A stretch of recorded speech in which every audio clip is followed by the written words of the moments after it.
கோவை மக்களவை தொகுதியில் போட்டியிடும் பிஜேபி மாநில தலைவரும் அக்கட்சி வேட்பாளருமான அண்ணாமலை தீவிர பிரச்சாரம் செய்து வருகிறார்.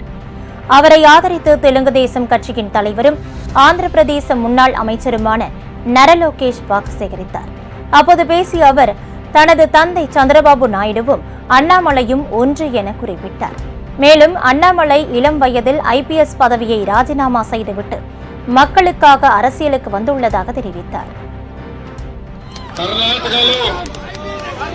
కర్ణాటకలో ఆయన సింగం IPS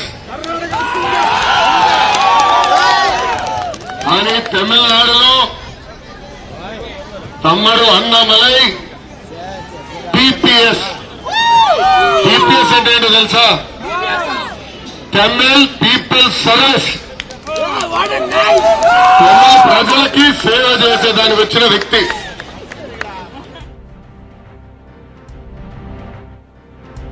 இதைத் தொடர்ந்து பேசிய அண்ணாமலை, தன்னை தோற்கடிப்பதற்காக திமுகவினர் இதுவரை சம்பாதித்த மொத்த பணத்தையும் செலவழிப்பதாக குறிப்பிட்டார். எதையாவது செய்து உங்களுடைய தம்பி, உங்கள் வீட்டு பிள்ளை அண்ணாமலையை தோற்கடிக்க வேண்டும் என்று களத்தில் இறங்கியிருக்கின்றார். திமுக சம்பாதித்த மொத்த பணத்திலும் கூட கொண்டு வருவார். அவர்கள் எதை செய்தாலும் கூட சரி, தங்க சுரங்கத்தையே கவிழ்த்தினாலும் கூட சரி, கோயம்புத்தூர் மக்கள் நேர்மையின் பக்கம் இருப்பார்கள், தாமரையின் பக்கம் இருப்பார்கள். ஏப்ரல் 19ஆம் தேதி ஒரு புரட்சி எங்கே செய்வார்கள் அன்பு சகோதர சகோதரி. ஆனால் உங்களிடம் வைக்கக்கூடிய அன்பான வேண்டுகோள், இந்திய அரசியல் மறுபடியும் மாற வேண்டும்.